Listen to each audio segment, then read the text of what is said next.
Olá, você está no canal Um Conto por um Ponto. Eu te convido a curtir, a comentar, a compartilhar e se inscrever no nosso canal. A minha família era muito rica. O meu pai tinha uma empresa que ia muito bem e a minha mãe podia se dar ao luxo de ir ao salão de beleza toda vez que se olhava no espelho e não gostava do que via. Éramos uma família bastante conhecida em nossa cidade e muitas vezes, devido à influência do meu pai, éramos estampados no jornal local. Ele frequentemente concedia entrevistas falando sobre investimentos, economia e adorava posar com a família que ele chamava de linda e feliz. No entanto, a realidade dentro de casa era bem diferente. O papai passava a maior parte do tempo fora e quando estava em casa, se trancava em seu escritório e só saía de lá tarde da noite.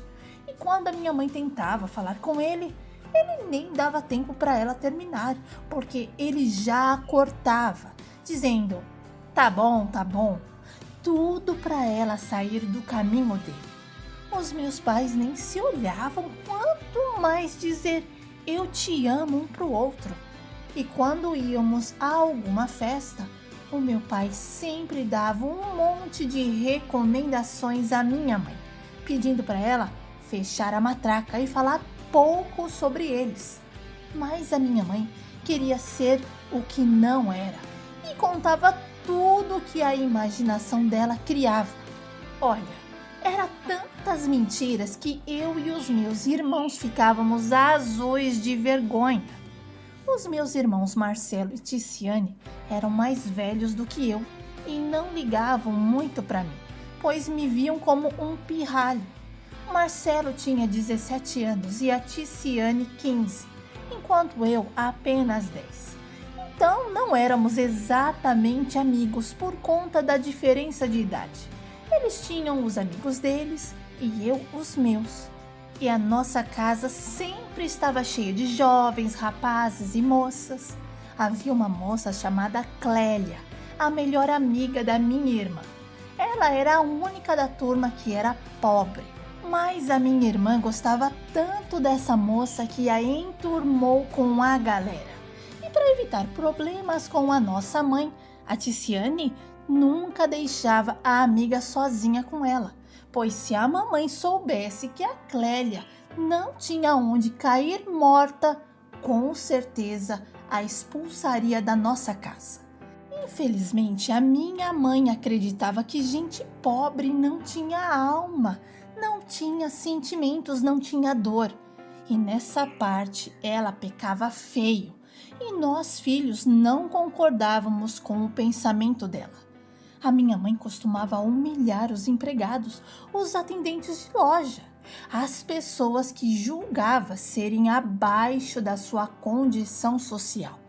Mas em compensação, tratava as amigas dela com tanta deferência que quase chegava a lamber os pés dela. Bom, a amiga da minha irmã, a Clélia, acabou trazendo a sua irmã mais nova em casa e eu e a Leila passamos a brincar juntos. E conforme o tempo foi passando, me apaixonei por ela. As meninas tinham liberdade para entrar e sair de casa a hora que quisessem, porque a mamãe imaginava que elas pertenciam a uma família de posses.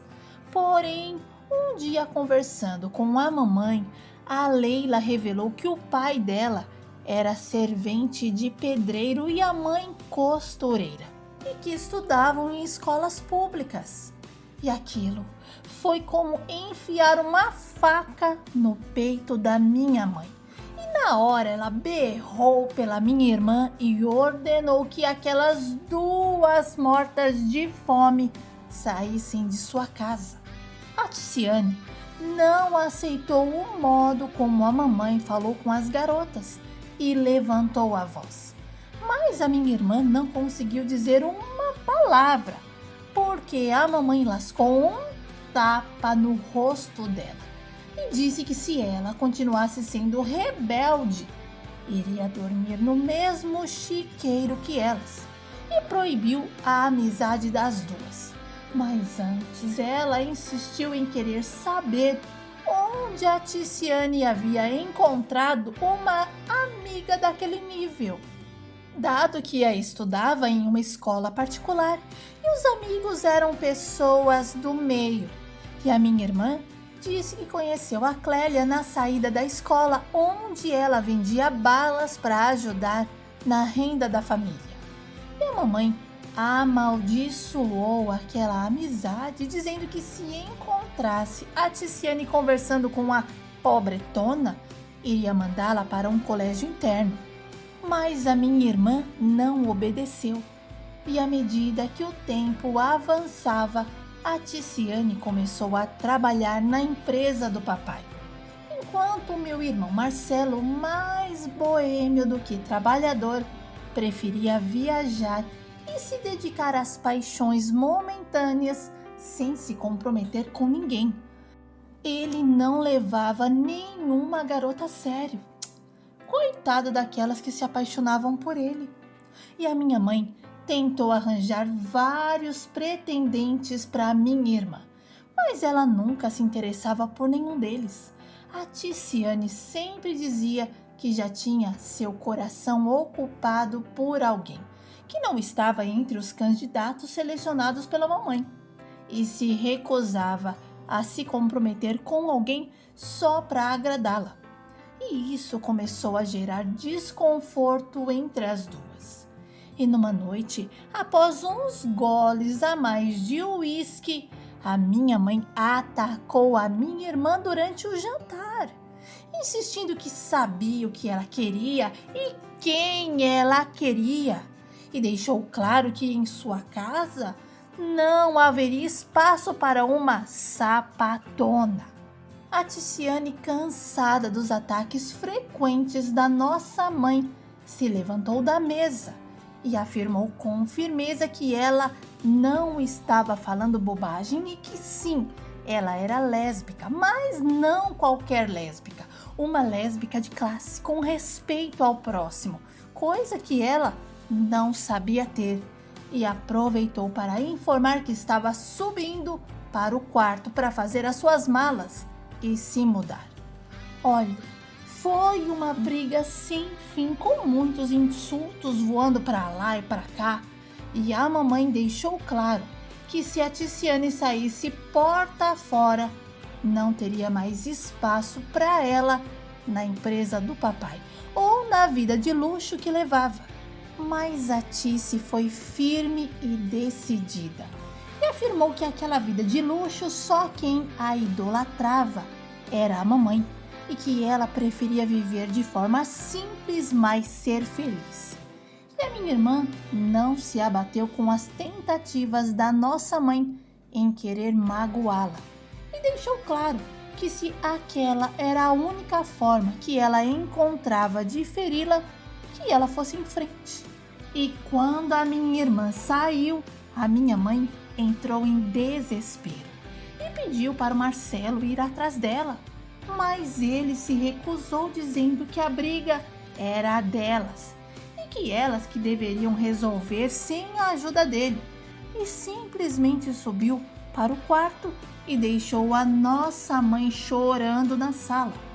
Olha, não houve acordo entre as duas e a minha mãe riscou a Ticiane da sua vida. Mas sabe, a minha mãe não foi sábia. Ela influenciou meu pai fortemente a demitir a Tici. E como eu sabia onde a Clélia morava, um dia eu decidi ir até a casa dela. Cabulei a aula e peguei um ônibus que me levava até lá. E quando a minha irmã me viu, me abraçou, me beijou, dizendo que estava morrendo de saudades. Perguntou como estavam a mamãe, o papai e o Marcelo, e eu respondi todas as suas perguntas. Ela então me contou que estava desempregada, mas se virando bem, e que vendia balas, doces e tudo o que podia para conseguir sobreviver até arranjar um emprego. E eu fiquei feliz porque a Tice estava feliz. E passei a visitar a minha irmã mais vezes. E por conta disso, eu comecei a namorar a Leila. Embora eu soubesse o risco que era me envolver com ela, eu decidi arriscar. A minha mãe tinha um talento especial para arrumar pretendentes para todos, menos para o Marcelo. E comigo não foi diferente. Ela logo tratou de inventar um namoro para mim com a filha da melhor amiga dela, a Suelen. Só que eu já estava namorando a Leila. Então eu fui adiando a ideia do namoro com a Suelen, dizendo que queria focar nos estudos e tanto a mamãe quanto a amiga dela acharam justo. E combinei que depois do término da faculdade a gente iria voltar a falar sobre o assunto. E antes que eu pudesse terminar a faculdade, o meu pai quebrou a empresa e a nossa vida financeira foi arruinada. Como o papai era viciado em jogos, colocou todos os seus bens em risco na esperança de multiplicar o valor. Porém, infelizmente, as coisas não saíram como planejado e acabamos perdendo tudo, ficamos sem nenhum tostão furado. E a notícia da nossa falência se espalhou rapidamente. A mamãe perdeu todas as suas amigas e o cabeleireiro, que costumava tratá-la como exclusiva, no dia que ela foi pedir para fazer uma escova no fiado, ele simplesmente desligou o telefone na cara dela. A mamãe perdia a pose, mas nunca a majestade. E por conta disso, eu fui obrigado a ir com ela até a casa da mãe da Suelen. E quando a dona Beatriz nos viu, fez cara feia e perguntou quem havia nos deixado entrar. E a minha mãe ainda não havia entendido que ela não era mais bem-vinda e respondeu que não precisava de formalidades entre elas e estava ali para tratar do meu namoro com a Suelen. Mas a dona Beatriz, com toda a sua franqueza, disse na lata que a filha dela jamais namoraria ou se casaria com alguém sem dinheiro e informou que a mamãe não era mais amiga dela e que de gente pobre a única coisa que ela queria era distância e chamou a empregada para nos acompanhar até a porta. Mesmo morto de vergonha, eu achei bom o jeito que a minha mãe foi tratada. E naquele dia ela sentiu, na pele, o que ela fazia com as outras pessoas. E ficamos sem nada. Até a casa em que morávamos estava com os dias contados. E a gente não tinha nem ideia para onde ir. O meu pai só sabia beber, a minha mãe reclamar. E o meu irmão, vendo a desgraça feita em casa, imagina, foi morar com uma mulher rica, bem mais velha que ele, só para não precisar trabalhar. E a minha irmã Ticiane, sabendo do acontecido, foi em casa, conversou com o papai e com a mamãe e prometeu ajudar a encontrar um lugar para a gente morar. E 2 dias depois, ela veio com a boa notícia de que o pai da Clélia tinha algumas casas para alugar e, considerando a nossa situação difícil, até que papai conseguisse um emprego, ele nos deixaria ficar lá sem pagar o aluguel. E a nova proprietária da nossa casa, ao perceber que estávamos partindo apenas com o essencial, teve a compaixão e nos permitiu levar a cama dos meus pais, a minha cama, um guarda-roupa, o fogão e a geladeira. E a mamãe, cara de pau, ainda pediu para levar a mesa, mas a proprietária se encantou por ela e disse um não bem grande. E assim nos mudamos. O pai da Clélia ajudou no carreto e ele e o papai logo se tornaram amigos.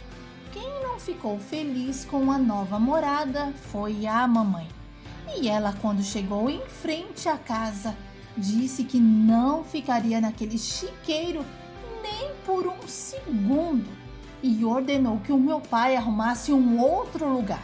E o meu pai, sem paciência alguma, na altura daquele campeonato, mandou a minha mãe se calar e procurar o que fazer. E foi ajudar o seu Djalma a descarregar os móveis. Não foi fácil para minha mãe se adaptar. E confesso que ela sofreu um pouco até entender que aquela era a nossa nova vida. A nossa nova casa era bem simples, apenas 2 cômodos e um banheiro externo compartilhado com outras pessoas. E a minha mãe tinha o costume de usar o banheiro com frequência. Mas como ficava no quintal e ela tinha receio de encontrar algum bicho, comprou um penico para usar durante a noite. E de manhã bem cedo, antes que alguém acordasse, ela saía para esvaziá-lo. E uma vez ela tropeçou no chinelo do meu pai e caiu com o penico fazendo um barulhão. E a mulherada do quintal, acostumada a se ajudar, vieram correndo para ajudar a mamãe, mesmo ela sendo super desagradável com elas. E quando a minha mãe contou o acontecido para o papai, ele disse que ela já estava na hora de ser mais agradável com as pessoas e que, querendo ou não, eles iriam ficar ali por um bom tempo. E aos poucos a minha mãe foi ficando mais amável, mais simpática e criou amizade com as novas vizinhas. Mas não gostava quando alguma a chamava de Zilda do Penico. E isso deixava ela completamente irritada. E olha como a vida nos surpreende. O meu pai, após se tornar amigo do pai da minha namorada, mudou bastante. Ele parou de beber, de jogar e mesmo ainda se recuperando do choque que a vida lhe deu, passou um tempo ajudando o seu Djalma, até entender que nele havia um empreendedor nato. E quando ele viu a oportunidade, o meu pai, junto com o pai da minha namorada, montaram um escritório para oferecer serviços de construção. E eles se dedicaram ao seu novo negócio. E conforme o tempo foi passando, as coisas melhoraram um pouco para nós. Naquela época, eu trabalhava numa fábrica de refrigerantes, mas o dinheiro que eu ganhava não era lá essas coisas. E um dia, o meu pai e o pai da Leila vieram conversar comigo e deram uma ideia boa demais. Sugeriram que eu fosse estudar engenharia, já que o negócio deles estava indo de vento em polpa. E eu achei aquela sugestão ótima e decidi apostar naquilo. E como eu ganhava pouco, eles me ajudaram a pagar as mensalidades. E com a ajuda deles, eu me formei. Antes disso, aconteceram algumas coisas importantes. A minha irmã Ticiane conseguiu um bom emprego.